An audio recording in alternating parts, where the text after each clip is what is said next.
This week on the Race Report, we join Ed Coneran and Annie Wilcox with a look back at the great days of Shangri-La Speedway, plus some contemporary racing action. All that and some scary stuff on this edition of the Race Report.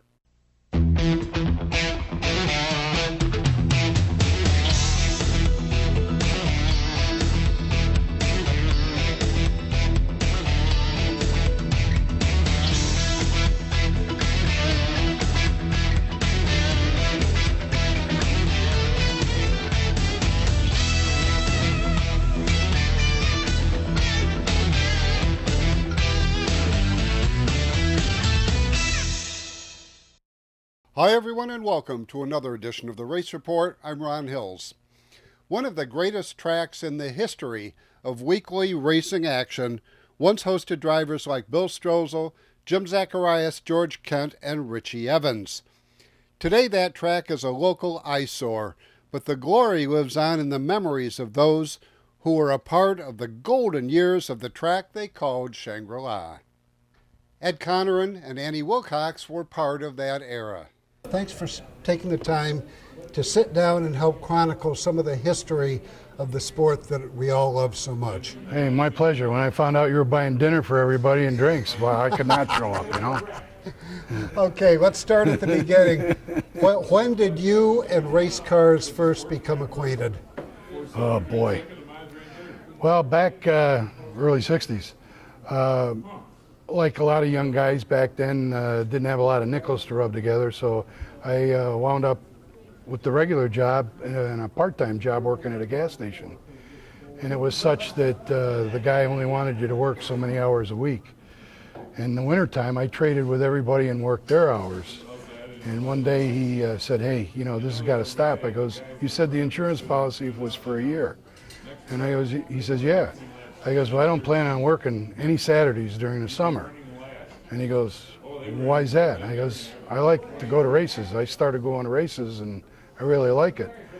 The guy's name is Dick Wyckoff and Dick Davey both. They had a Texaco station up in Oakdale. And that started it because him and I started going to the races. And I always told him, I said, boy, someday I'd like to drive one of them. And he goes, well, someday I was thinking about owning one and having it. And he wound up talking to Stan Lupka, and Stan was running 5 Mile Point, and he goes, has the kid ever driven before? Dick says no, and I've never built one before, but I figure if I bought one, I'm a mechanic, I can keep up with it. Mm-hmm. And he told him, he goes, you know what, you guys ought to try Glen Arbor. They got a starter class up there that it's affordable and you can cut your teeth there. And that was the picture I was showing you, the very first race car. Okay, let's grab that picture and hold it up there. Give the... It's a Studebaker. Okay, well, a lot of famous racers race Studebakers, but I didn't know we had as many of them locally. There wasn't, that was it. You mentioned Stan Lupka. Was this during the era when he had the Citgo station in Westover? No, I don't think so. When we were talking to him, we always made the trip up Oakdale Road, and he had his own garage up there. Okay. Yeah. And quite often he'd come down and say, nah, you don't want to do that, do it this way. And he kind of led us through it, and we had a good time with it. What do you remember about your first race? We broke a transmission or something. And once we got that fixed, then we had a right front hub break. And it's one of those deals where you keep learning and you get advice. That's one thing about, you know, the competitors, for as much as they're hard-nosed on the track, you know, if you've got a problem, you know, they're there to help. You know, and we got led in the right direction, and we had a good time at it. That seems to be one of the traits that's continued throughout the years. Oh, yeah. Tough competition on the track. Yep. And friendships off the track. After the first year, how did your racing career evolve? Did you run that same car for a few seasons, or? No, as a matter of fact, as strange as it may sound, we ran it 1 year. And then Glen Arbor passed the rule, no V8 overheads. So we went and kind of got rid of everything we could, you know, shocks and all that stuff. And we wound up getting a Ford off of not Bert Cummings. One of the Cummingses, we got a Ford off of him, and we put that together, and that we campaigned for 3 or 4 years, until it came to a point where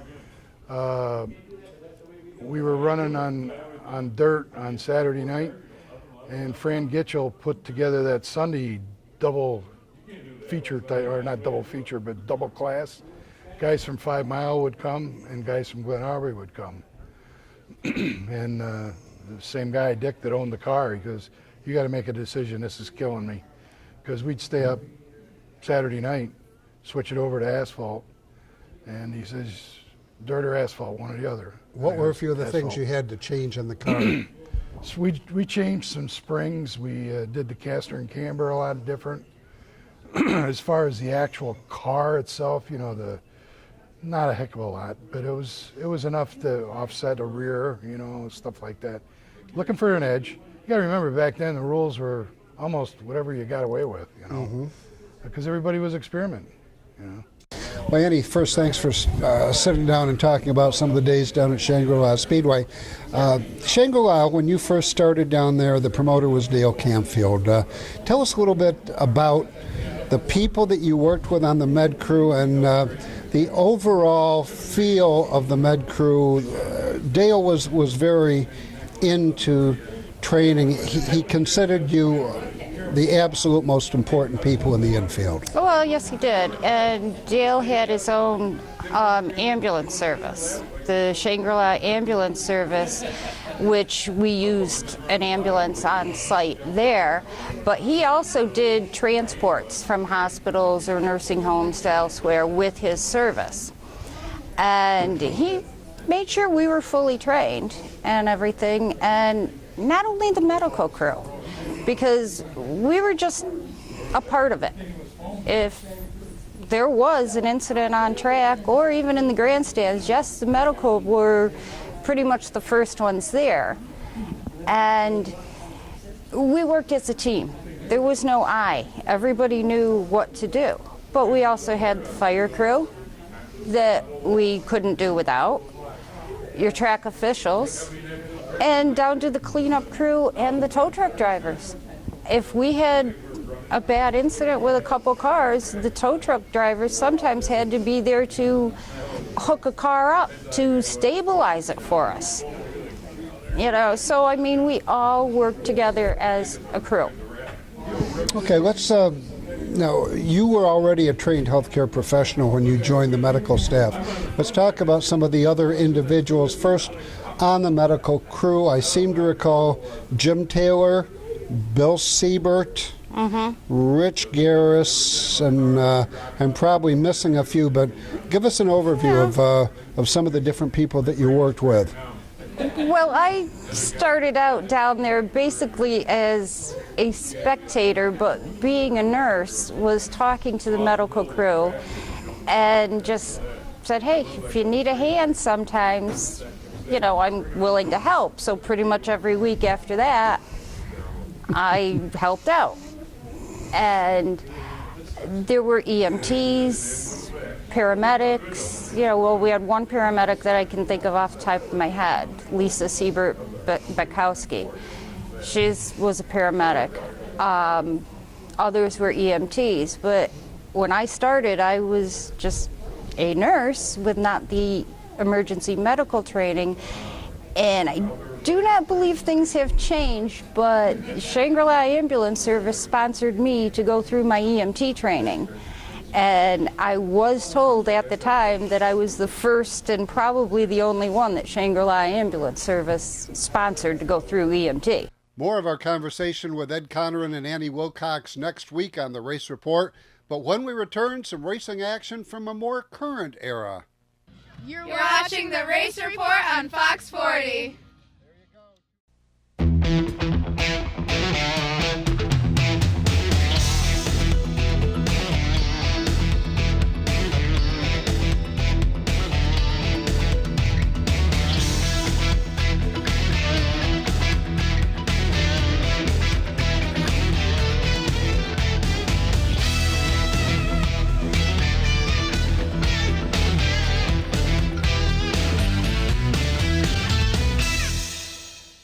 30 years of satisfied customers. That's the proud history of Brush and Pallet Auto in Candor.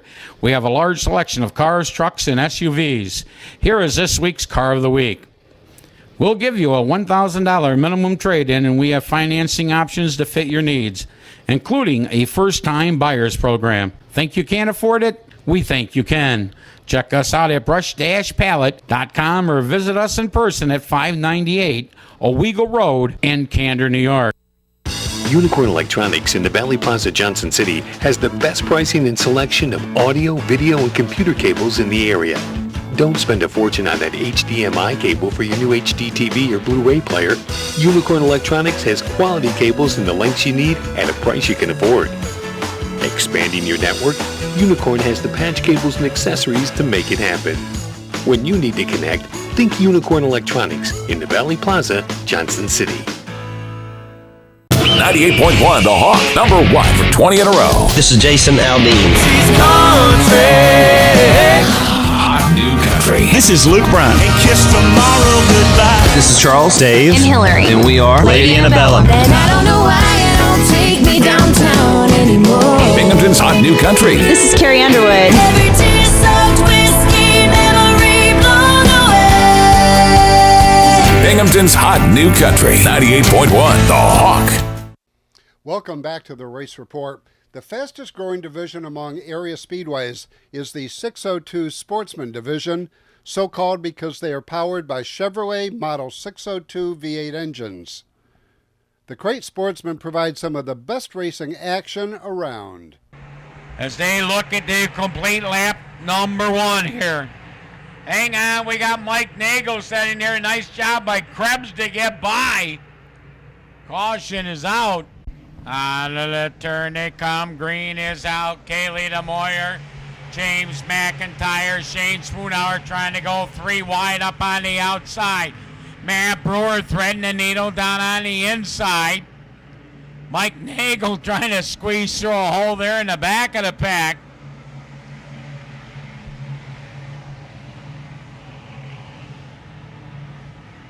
Three wide out of turn 2. Dustin Jordan down on the inside. Kaylee DeMoyer and Isaiah Forward right there in the mix.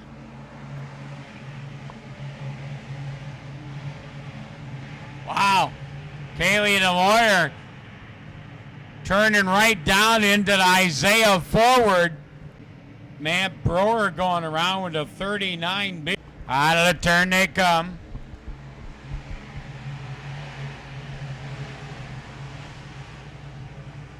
Spoonhour up on the outside trying to work around James McIntyre. Kaylee DeMoyer there third. She's pushing up the speedway. She's going to lose some ground. Quite a lot of ground.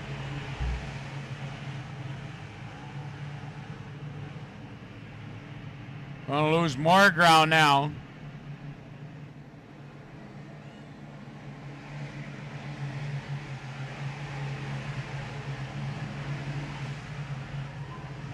Shane Spoonhour, your new leader in the hashtag car.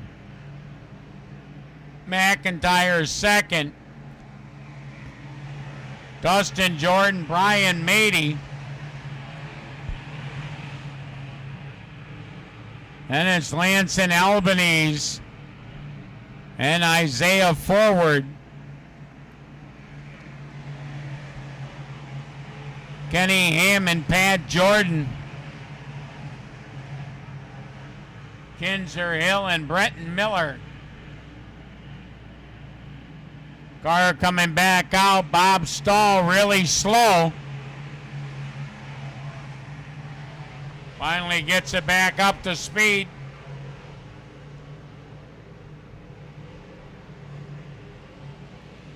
Cross flags, 10 in, 10 to go.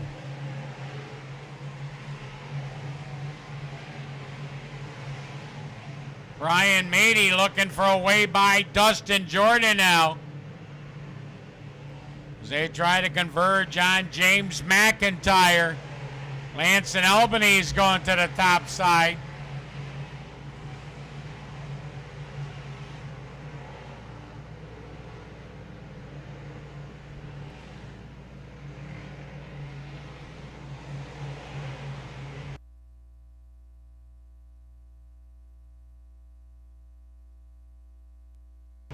Caution out.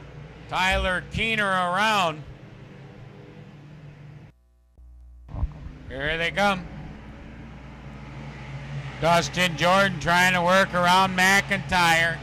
Brian Meade, here goes. One around, hard contact. Kenny Hammond also having some contact. Looks like he might have some problems on the right side of that car. Out of the turn they come again. Green back out. Brian Meade continues to try to work the inside. Kenny Hammond coming back out. He'll be okay. There goes Pat Jordan around with a 25. Okay, we're ready to go back to green, I think.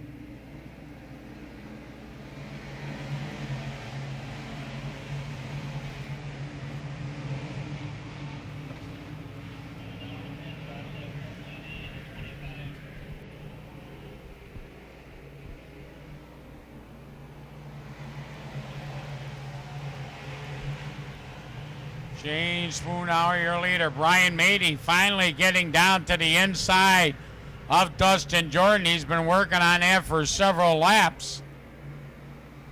Going to take over third now. Brent Miller 3 wide on the outside here. Now Brian Meade taking over second.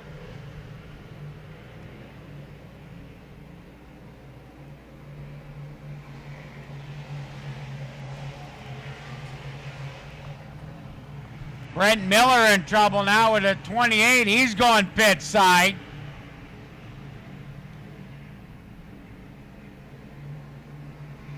$17 in.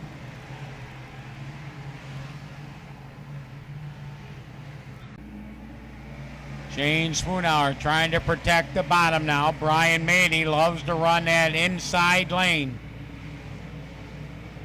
Kinzer Hill working on McIntyre. Meade putting pressure on Spoonhour. 2 to go. 2 lap remain. Meade got a run. Can't quite pull alongside. Matt Brewer working on Krebs. Out of this turn, Meade got a good run on Spoonhour down the front straightaway. Spoonhour trying to shove the doors shut. Meade side by side now into turn 3 when they come out of 4 this time. The win going to Spoonhour. Second going to Meade. Third is McIntyre. Kinzer Hill is fourth. More still ahead on this edition of The Race Report. You're watching the Race Report on Fox 40.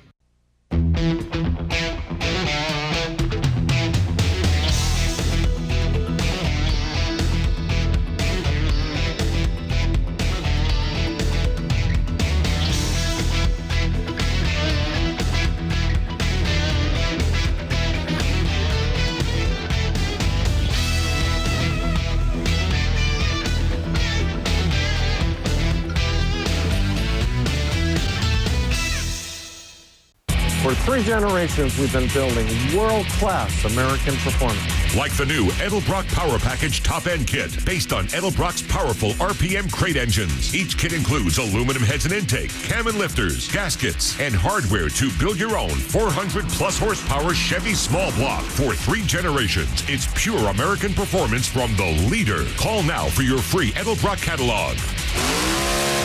Edelbrock makes them right here in the USA. 98.1 The Hawk, Binghamton's hot new country. Number 1 for 20 in a row. I'm Blake Shelton. But it sure be cool if you did. Hi, this is Toby Keith. Soldier. Binghamton's hot new country. 98.1 The Hawk.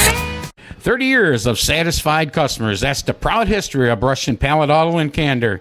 We have a large selection of cars, trucks, and SUVs. Here is this week's Car of the Week. We'll give you a $1,000 minimum trade-in, and we have financing options to fit your needs, including a first-time buyers program. Think you can't afford it? We think you can.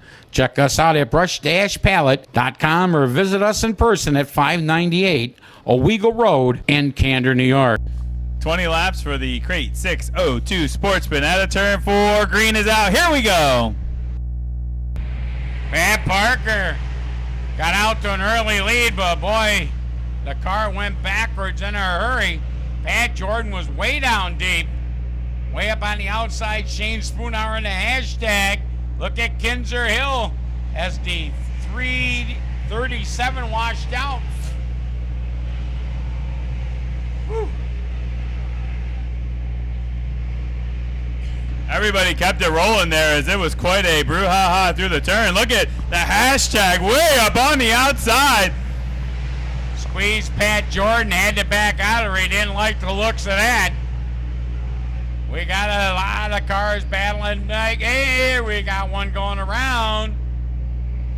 Looks like Rich Talada down there between turns 1 and 2. Rich Talada, the reason for the caution. Out of the turn they come. Green is out. Hammers down. We're racing. Down. Tommy Collins Jr. looking to get by McIntyre. Hang on, Kinzer Hill pushes up the speedway. Contact with Kaylee DeMoyer. We're got a lot of contact now. Pat Parker got jostled around. It all started with Kinzer Hill pushing up the speedway. Green is out. Collins on the outside looking to become the new leader now. Ryan Mady way down on the bottom. He started quite a ways back. Here comes Pat Jordan now as they're going to go 3 wide. Alan James up on it. That's actually Shane Spoonhour. Wow, Spoonhour with some momentum in the hashtag as he's rim riding it into turn number 3. Pat Jordan inside of McIntyre. They go wheel to wheel. They're still bumping and banging out of turn number 4. Then you got Kenny Hammond racing side by side with Mike Nagel. Hammond looking to go 3 wide down on the inside as two beating on one another, hoping he could slide underneath there. Oh my. Oh, and McIntyre cuts down across the front end of Hammond, then goes around in front of him. Hammond bounces through. Greg Turner didn't miss. Oh, baby, he got in there hard. Turner, when the 88J went around, Turner hit him hard. Out of the turn. Green back out. Brian Manny the outside. Mike Nagel Jr. hangs out there a lot. Look at Isaiah forward on the bottom. Kenny Hammond and Alan James had a little connection. It wasn't a love connection. Wow, into turn number 1. They battle side by side. Isaiah forwards going upstairs. And Hammond down to his inside. Meanwhile, Pat Jordan goes to the bottom on Brian Mady. Forward still on the outside. Hang on, Mikey Nagel. As Brewer slid down through the inside, Nagel wrestled it back. Nice recovery by Nagel. Yeah, it would have been tough to be sitting there. But a nice job by the guys behind him to avoid the contact. Tommy Collins, a little breathing room right now. As Shane Spoonhour way up on the outside, got over the berm. That cost him. Here comes the Hambone on the move. Wow, Kenny Hammond, nice move inside, was able to pick a couple of them off there. Isaiah forward, fighting back. Whoa, Spoonhour up high, looks like the right rear sneaker is going down on the hashtag as he's trying to hang on to that machine. Collins, your leader. Brian Mady right there second. Pat Jordan third. Kenny Hammond, Isaiah forward. Matt Brewer, he started way in the back. Remember, came up light in the heat. He started like 22nd on the grid, and he's up to the top 6. And we got TJ Frost coming to a stop on the backstretch. Out of the turns, Green is back out. We're back racing. Tommy Collins, Brian Mady, Pat Jordan, Kenny Hammond. Now we got Matt Brewer and Isaiah forward looking for that 5th spot. Good side-by-side battle there as Brewer's been able to come through. Mady now working on Tommy Collins. Mady inside of Collins as they head down into turn number 3. Pat Jordan still third. Then it is Hammond. Isaiah forward. Brewer slides up. Here comes Alan James in that machine. But his battle up front, Brian Mady's tried inside. Think he's going to try outside here before this race is over. Pat Jordan trying to battle back. Kenny Hammond right there in shooting distance. Isaiah forward, and Alan James now in the top 6. Brewer got shuffled back just a little bit. Rich Talada, Mikey Nagel doing battle down into the corner.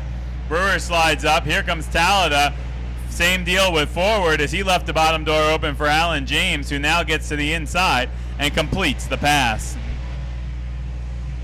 James now into a top 5. Into turn number 1, Kenny Hammond literally rim riding on this speedway. He's trying to get that RPMs up in that crate motor. Tommy Collins doing his best to keep the door blocked for Mady. Here we come down for the final lap. Down into turn number 1. Tommy Collinger leader, Brian Mady right there second. Into 3 and out of 4, can't duck under. The win going to Collins, Brian Mady, Pat Jordan, Kenny Hammond, Alan James. A telephone call this week from XL Chassis owner Doug Borger to the Race Report has confirmed that Borger will officially take the reins of Pencan Speedway for the 2017 season. Borger, founder of the successful XL Chassis race car manufacturing company and racing series, will be interviewed Monday night, November 7th at 7 p.m. at Brothers 2 Restaurant, 2901 Watson Boulevard, Endwell, New York. All information regarding classes, rules, sponsorships, and partner tracks will be announced. Following the interview, attendees will be invited to participate in a question and answer session. A buffet will be available from 6 till 8 for $9.95. Beverages will be available a la carte. Monday night will also include the awards from the weekly Race Report Trivia Contest, and an exciting grand prize has been added. That's a rent-a-ride in one of the XL Chassis house cars during the 2017 season at a participating track. For more information about Monday night's event, contact the Race Report at 607-727-9399. For all of us here at the Race Report, thanks for watching. Until next week, I'm Ron Hills, and I'll see you at the races. Oh, fantasy free! So you can't see me. No, not at all. In another dimension, with voyeuristic intention. Well secluded, I see all. With a bit of a mind flip. You're into the time slip. And nothing can ever be the same. Your space out on sensation. Like your investigation.